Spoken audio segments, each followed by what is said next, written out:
గర్భ సంస్కార్ కథ అభిమన్యుడు మరియు చక్రవ్యూహం. ఒక ప్రసిద్ధ గర్భ సంస్కార్ కథ మహాభారతం నుండి వస్తుంది. ఈ కథ శిశువు గర్భంలోనే జ్ఞానం పొందగలడని మరియు ప్రసవానికి ముందు అభివృద్ధి చెందగలడని తెలియజేస్తుంది. అభిమన్యుడు గర్భంలోనే నేర్చుకున్న విద్య. అభిమన్యుడు అర్జునుడు పంచపాండవులలో ఒకరు మరియు సుభద్ర శ్రీకృష్ణుడి సోదరి కుమారుడు. ఒకరోజు సుభద్ర గర్భిణిగా ఉన్నప్పుడు అర్జునుడు ఆమెకు చక్రవ్యూహ రహస్యం గురించి చెప్పడం ప్రారంభించాడు.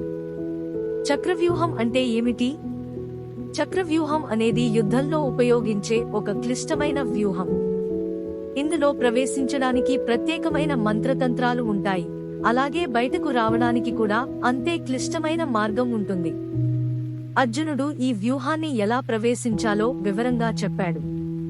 ఈ సమయానికి సుభద్ర శ్రద్ధగా వినిపించడంతో పాటు ఆమె గర్భంలో ఉన్న అభిమన్యుడు కూడా వినిపించసాగాడు. కాని అర్జునుడు ఇంకా బయటికి వచ్చేందుకు అవసరమైన సూత్రం చెప్పకముందే సుభద్ర నిద్రపోయింది. కథలోని మర్మం: అభిమన్యుడు గర్భంలోనే వ్యూహం లోపలికి వెళ్లడం నేర్చుకున్నాడు, కాని బయటకు వచ్చే విధానాన్ని వినలేకపోయాడు. ఆ తరువాత కురుక్షేత్ర యుద్ధంలో చక్రవ్యూహంలో చిక్కుకుని ప్రాణాలు కోల్పోయాడు. ఈ కథ బోధించే విషయాలు: గర్భస్థ శిశువు కూడా విజ్ఞానం గ్రహించగలడు.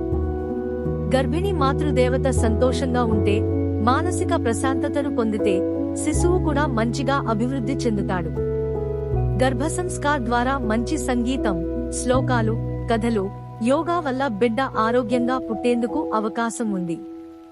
అర్ధాంతరంగా మానిపోవద్దు, పూర్తి జ్ఞానం ఎల్లప్పుడూ అవసరం.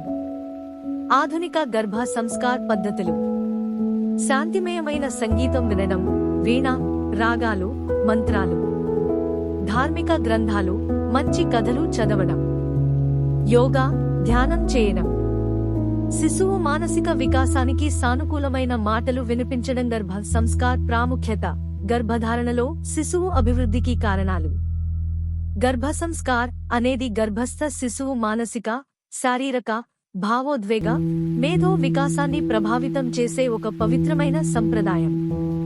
ఇది తల్లి ఆలోచనలు, భావోద్వేగాలు, ఆహారం, జీవనశైలి, ధ్యానం, సంగీతం మరియు మంచి కథల ద్వారా శిశువుకు మంచి లక్షణాలను అందించడంలో సహాయపడుతుంది. గర్భ సంస్కార్ ప్రాముఖ్యత: బిడ్డ మానసిక వికాసం, మెంటల్ డెవలప్మెంట్. శిశువు గర్భంలో ఉన్నప్పటి నుంచే మానసిక స్థితి అభివృద్ధి చెందుతుంది. తల్లి సంతోషంగా ఉంటే శిశువు మెదడు వికసించి బుద్ధివంతుడవుతాడు. అందుకే గర్భిణులు ధ్యానం, శ్లోకాలు, శుభ పరిసరాలలో గడపడం చాలా ముఖ్యం. శిశువు యొక్క బుద్ధి మరియు స్మృతి శక్తి: మన పురాణాల ప్రకారం అభిమన్యుడు గర్భంలోనే చక్రవ్యూహాన్ని నేర్చుకున్నాడు. ఇది శిశువుకు మేధో శక్తి గర్భంలోనే అభివృద్ధి చెందుతుందనే నమ్మకానికి నిదర్శనం. అందుకే తల్లి మంచి గ్రంథాలు చదవడం, భక్తి సంగీతం వినిపించడం శిశువు మెదడును మెరుగుపరిచే అవకాశం కలిగిస్తుంది. శిశువు భావోద్వేగ నియంత్రణ: తల్లి మానసిక శాంతి గర్భస్థ శిశువు వ్యక్తిత్వాన్ని నిర్ణయిస్తుంది. తల్లి ఆందోళనలో ఉంటే శిశువు జన్మించిన తర్వాత చిరాకుగా ఉండే అవకాశం ఉంది.